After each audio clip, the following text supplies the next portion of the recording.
Hello and welcome to True Crime Rocket Science, the most authentic voice in true crime. Looking at the title image of this particular video, you see the perpetrator as a young man. I think he was possibly still at school at that point. And then that's in the image to the left. And in the image to the right, you see him, and it's almost hard to recognize him. If you look at his nose, it's the same nose. If you look at his his eyes, his eyes seem to be narrower in a way, but it's the same person. I think the fact that he's grown the beard to the extent that he has a disheveled appearance, but I mean he also had a disheveled appearance at the scene. I think what that shows is that he was kind of losing it in the last days, that he was not even taking care of his appearance, and that he was probably feeling miserable for whatever reason. He was feeling depressed, and I think that really played into the events, right? And I don't think you need to be a rocket scientist to look at just the face, the mugshot of Ahmad al-Aliwi Alisa, and say, well, you know, this is a 21-year-old that's not going anywhere, that's not very happy, that's resentful, that's holding a grudge. Now, I suppose some people would say that he is wearing a beard because that is part of his religious upbringing or something like that. But I think you can, whoever you are, you can agree that he doesn't appear to be neat in the way that Chris Watts appeared to be neat in front of, when he appeared in front of the cameras.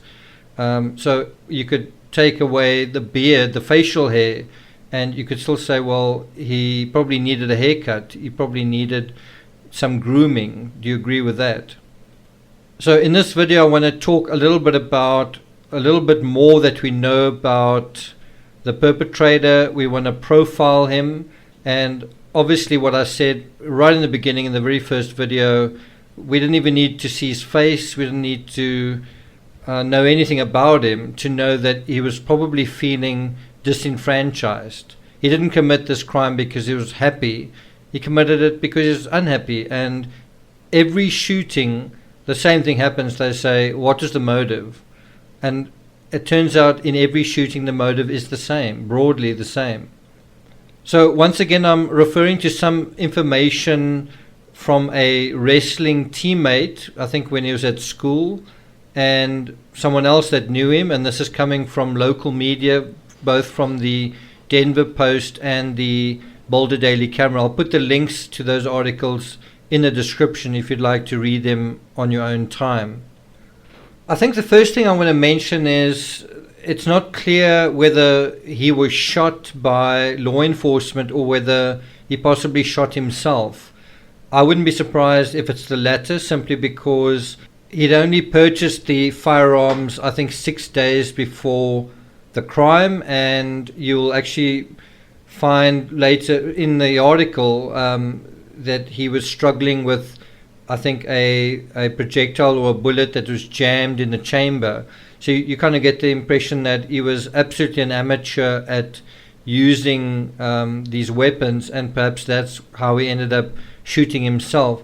My impression, I could be wrong, it's a subjective view, is that when you see him sort of stumbling, limping outside in the parking lot, shirtless, pantsless, and I think shoeless, he seems to be smiling. I don't mean that he's proud of what he's done, but he seems almost embarrassed that he shot himself. That's the impression that I get.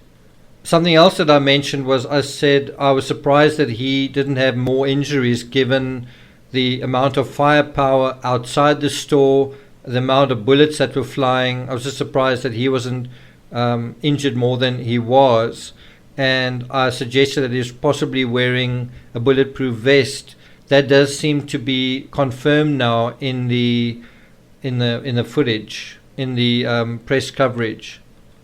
If we go to what some of his peers have said about him, there's a guy called Dayton Marvel, a teammate on the wrestling team. Now, I've got to say, when I saw those medals around his neck, I suspected he may be a wrestler, simply because that is what Dzhokhar Tsarnaev, one of the Boston bombers. That was what he did. And I think they are from a similar ethnic background, but it just was something that kind of formed in my brain when I saw that. I wondered, wow, I wonder if this guy's a wrestler, and it turned out that he was. And you might say, is it a coincidence? The other thing that I think to consider is that if you think about wrestling, it's hands-on, it's physical, it's a physical tussle, and you think about what these shooters, both in terms of the Boston bombers and this particular guy, they have a gripe with society, and they decide to sort it out in a mechanical way, in a physical way, right? So according to the Denver Post, he attended Arvada West High School between 2015 and 2018, and he was on the wrestling team during his junior and senior years. So that was something that was a fairly constant aspect, that he was on this wrestling team. And then Dayton Marvel, I almost said Marvel, unusual surname, but he said that he once had an outburst and threatened to kill people during an intra-team match. Now, if you think about that, having an outburst is not unusual. Young people have them all the time, but threatening to kill people certainly is. That certainly is something that is unusual. Now, what are you supposed to do? If somebody threatens to kill someone, do you report them to the police? I think the answer is not necessarily, but if they own a weapon, then maybe. Or if they've got access to a weapon, then maybe you should. There should also be some kind of intervention in a situation like that. You need some kind of, perhaps the school psychologist or someone, or the coach, to talk to him. You don't just let it go, right? Especially given what's happened here. According to Marvel, in his senior year, during the wrestle-offs to see who makes varsity, he actually lost his match and quit the team, and yelled out in the wrestling room that he was like going to kill everybody. So it's difficult to know what to make of that. Obviously, it was quite a big deal. You know, he was going to make the university team or not. He loses his match, and then he quits the team, and it sort of he burns his bridges, goes out in like a blaze of what is the opposite of glory. And you know, for some reason he blamed people around him for the fact that he lost his match. And Marvel says nobody believed him. Nobody believed that he was going to kill anyone. But he does say everyone was freaked out about it. But what you get in this incident is a scenario of he's the odd one out. Some of his teammates might have won their matches, others might have lost them, but he is the odd one out. He wants to kill everybody. He's the outsider. And what is also mentioned is that nobody did anything about it. Nobody said anything. It was, I think, just put up as a freak event, right? Except it comes back to roost now, in hindsight, I guess. He goes on, this fellow Dayton Marvel goes on to say he didn't like spending time with this guy, Alyssa, and that Alyssa was not close with anyone on the wrestling team. That kind of makes sense. You kind of get the sense that he was an outsider from the people talking about him, but also from the way he responds to them. Then there was another teammate, Angel Hernandez, who said that he actually got into a fight in the parking lot after the match. So it's not clear what he was upset about. You know, if someone had spoken to him, perhaps you would get a sense of perhaps he felt like he was robbed of a victory, or that he was discriminated against in losing. But apparently the guy that that was teasing him said something like, you know, if you were a better wrestler, you would have won. In other words, you know, quit griping about the referee or whatever it was. if you were a better wrestler, you would have won. And this really set him off. And according to, I think, Hernandez, Alyssa just lost it. He just lost his temper. Now, what that is showing is that he obviously is a wounded individual. He's walking around, is the walking wounded. And so you can say something in a fairly flippant way, and that person is going to lose it. And I've kind of been through that experience fairly recently, where you say something in a fairly offhand way, and your companion kind of goes psycho, kind of thing. And what I mean is, it shows that there's a insecurity there that is beyond the circumstances. There's some kind of burden that's been carried. Anyway, he says that Alyssa lost his temper and started punching him. And Hernandez says, he often seemed to be paranoid in general about perceived slights against him. Now, what I find quite amazing is I use those words, a perceived slight, and those words I remember coming up in another case regarding a 20-year-old ex-murderer, Henry van Breda, in South Africa.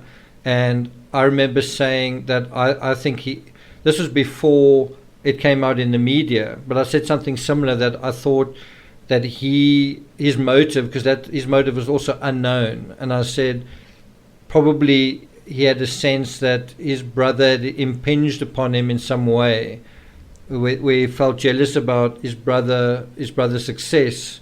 There's a lot more to say about that, but then the prosecutor was interviewed by, I think, an Australian production, I think 60 Minutes, and she used the word perceived slight, right? And then I've now repeated what she said. It feels like this is a repetition of what I've said. I don't know whether it's just coincidence. Could be, who knows. I do think those words are accurate. It's a perceived slight. So you can't get around the emotional reality that that's what he experienced. Whether he was justified in feeling slighted is another question. I mean, all of us lose, and life sometimes seems unfair. But how many of us want to kill everyone when things don't go our way? I think what you've also got to look at is, he was like a fish out of water, in the sense that he said that he was often concerned about being targeted because of his faith. And if you've ever been in that situation, like a fish out of water, you can sometimes feel that that's the case. I once lived in South Korea. I wouldn't say the only Westerner, but I was one of very few Westerners in that situation. And for the most part, I was pretty happy. And I liked the South Koreans. They liked me. They liked most Westerners. But there was a situation I'll never forget. I was on a subway train very early, I think on Saturday morning. And there weren't very many people on the train, and I was chatting to a friend of mine who's from New Zealand, and I guess me talking was upsetting to some old people who were sitting there. In other words, just talking in English, a language that they perhaps couldn't speak, was irritating them. And so anyway, I got quite a shock where the next moment this old person got up, kicked my legs pretty hard, and said something in Korean. I don't know what it was, but I guess it was keep quiet. And I kind of got the sense of, wow, because you don't understand what I'm saying, and because I'm a young person, I must sit up straight and not say anything. That's a small little occasion where I felt targeted because I was not like them. All I'm saying is, and that was just one instance, I don't think it ever happened again, but it is something that is pretty disconcerting. And you can imagine if it does happen a couple of times, that you would feel weird and then awkward and then resentful, right? So according to the article in the Denver Post, he would talk about himself being Muslim, and then if anybody tried anything, that he would file a hate crime and say they were making it up. So he was definitely had a bit of a sense of a persecution complex.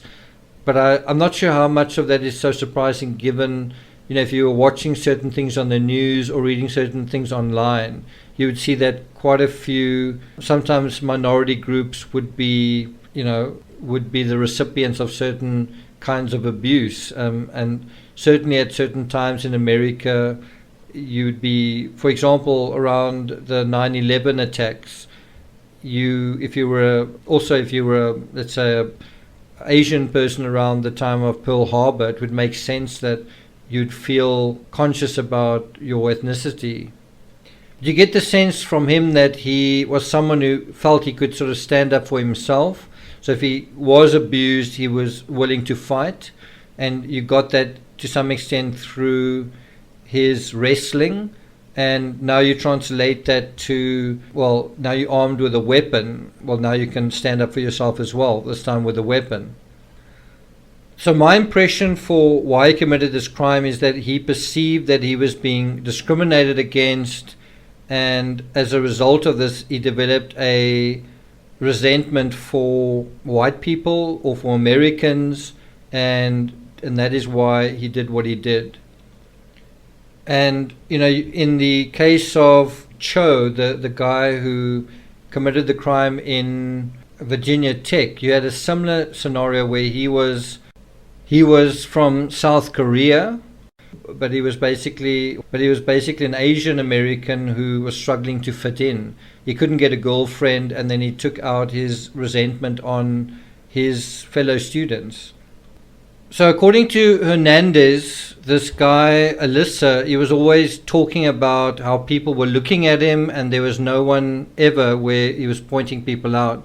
I'm not quite sure what that refers to. It sounds like he would be saying someone was looking at him, and then when the person he was talking to sort of looked behind him, they just didn't see anyone. And then they just thought he was messing around. It just seems a bit unlikely that that was never happening, that someone was never discriminating against, because it seems likely that someone might be. In 2017, Alyssa was 18 years old. Then he actually attacked a classmate at Arvada West High School, something I mentioned in the previous video. He punched the classmate in the head without warning, and then when he fell on the ground, he continued hitting him. The classmate suffered bruises and cuts, and this was all recorded in an affidavit. The witnesses said they didn't see or hear any reason for the attack on the classmate, and Alyssa told officers that the classmate, and this is a quote, had made fun of him and had called him racial names weeks earlier. Now, what would be interesting is to get hold of that classmate and say, did you say something? Did you think something? Would be interesting just to know. He was convicted of misdemeanor assault in 2018. Now, I'm not sure if that is related to that attacking of the classmate in 2017. I imagine it's a separate incident, but I could be wrong. He was sentenced to probation and 48 hours of community service. It's possible that it is the same thing, that this attack happened in 2017 and he was convicted of assault in 2018 for that same crime. It's just hard to know from the article's not very clear on this. Then, despite his short temper, he could also be friendly and joyful. So I think the fact that he's got a short temper says something. Why does he have a short temper? I think what is probably worth figuring out here is, what was his family life like? Did he have a good relationship with his parents? Where were his parents? What was going on in his home life? Because, I can tell you, when I was at school, I was bullied pretty badly. And I think when your home life isn't great, those slights tend to sting a lot more than when your home life is fine, right?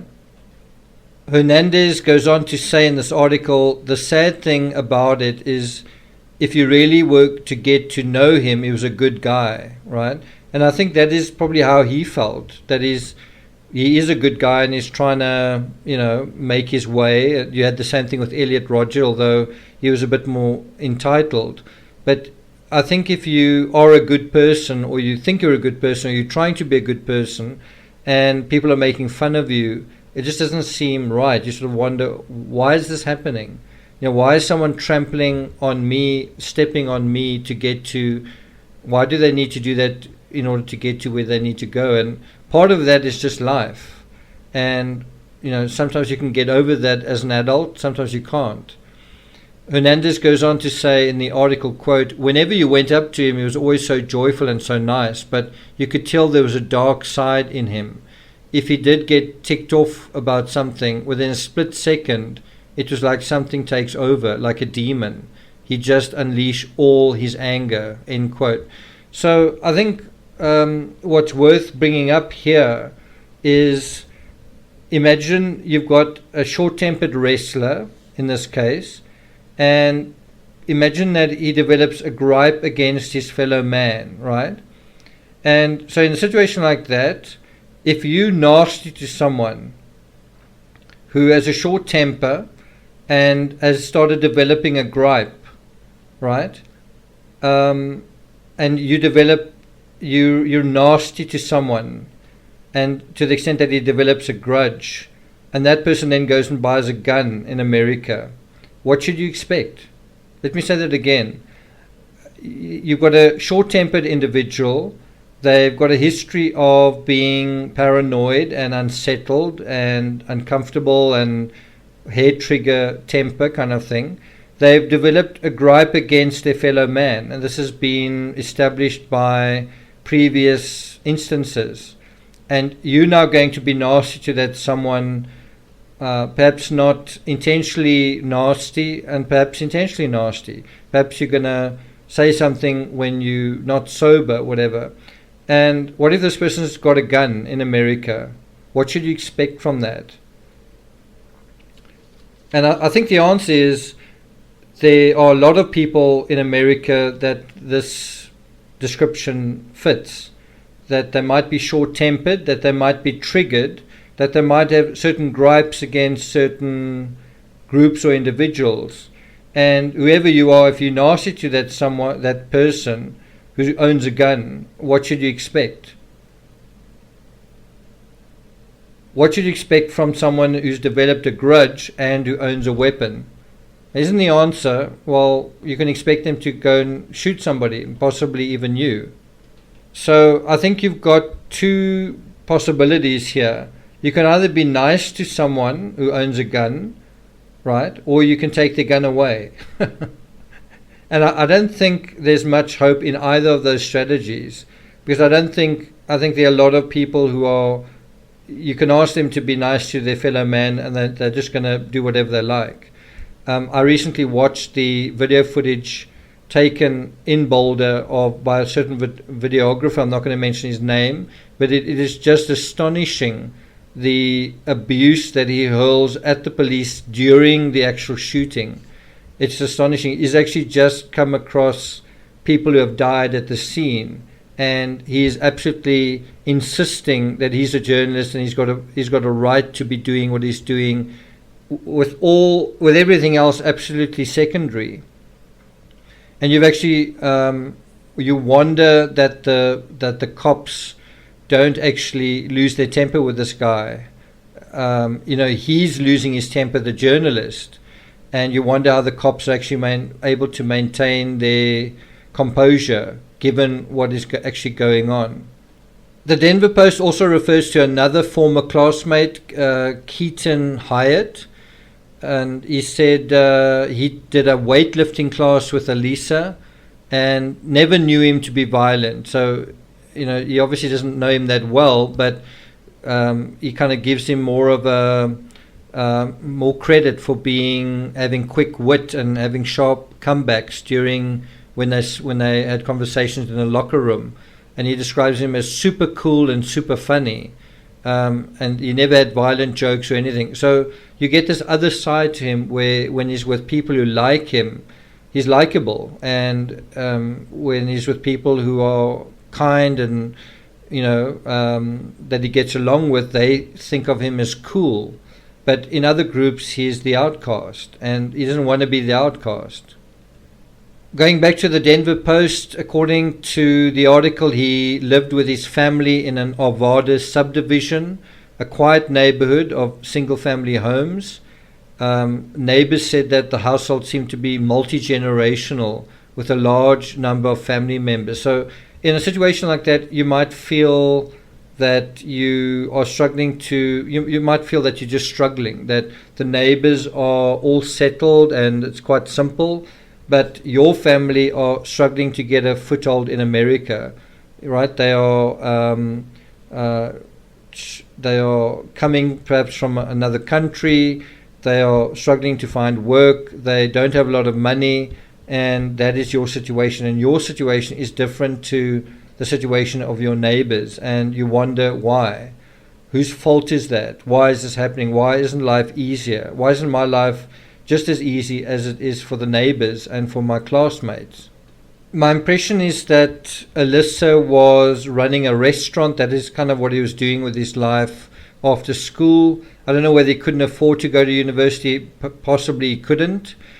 And if he'd won that, I presume it was a wrestling scholarship, perhaps he could have, and he wouldn't have. He would have avoided the restaurant business or the restaurant life, and perhaps he had a resentment for that. In that sense, there was a business called Dream Dinners, run by Jamie Pooling, a few doors down from the restaurant that Alyssa was running. And she said she'd never had a negative experience at the restaurant. It's a very indirect way of having an encounter with the suspect. So to some extent, that's not only unsurprising, but it's neither here nor there. It's not really of much use. Then the article sort of ends off talking about whether relatives saw him with the weapons that he'd bought, and whether any of his family knew of his plan to attack King Soopers.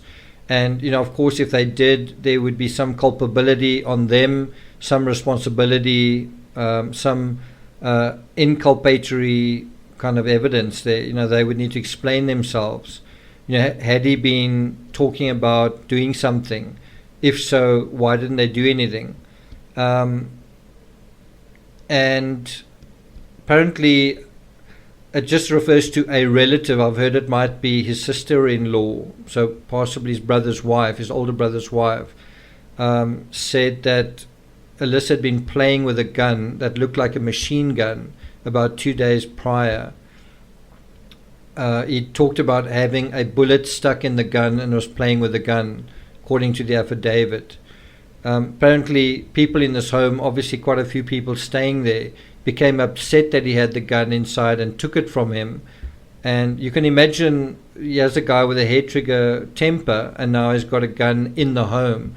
It's just unfortunate that perhaps they didn't take it further and actually either report it to the authorities, but bear in mind they've got to live with this guy, or do something more substantive in taking the gun away from him. It does refer to she believed it had later been returned to him, so I think that is the sister-in-law. I'm not 100% sure if he did have an AR-15. I've heard some reports that he did. I know that he had an assault rifle, but we know the AR-15 was used in Aurora, Newtown, Las Vegas, Parkland, but I think what was used here was a AR-556 pistol.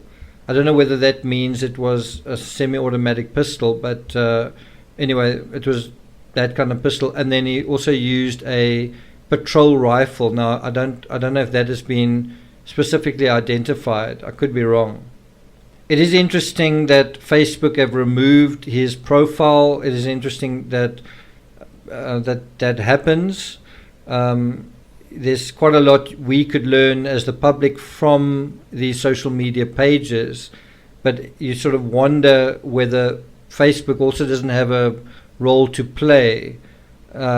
not only in terms of him learning about the world through the filter that he gets, but also to some extent just in general.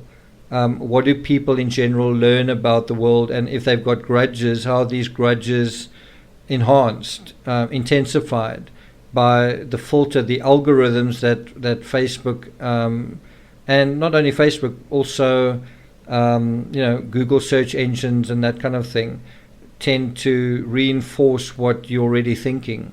Whatever you are, if you're a comedian, whether you're an introvert, whatever you're interested in, these search engines tend to reinforce. Is that good? I think at the end of the day, the responsibility is always going to lie with the perpetrator, and the perpetrator is going to pay for his crimes. But I think we've also got to look at ourselves as a society and say, how can we help make this not happen? And I think the first step to that is paying attention to our fellow man, and if possible, being nice or nicer to our fellow man than not being nicer rather than nasty, if we've got the choice, especially if they're going to arm themselves at some point. I do think it's quite ironic that the weapons ban on assault rifles was overturned.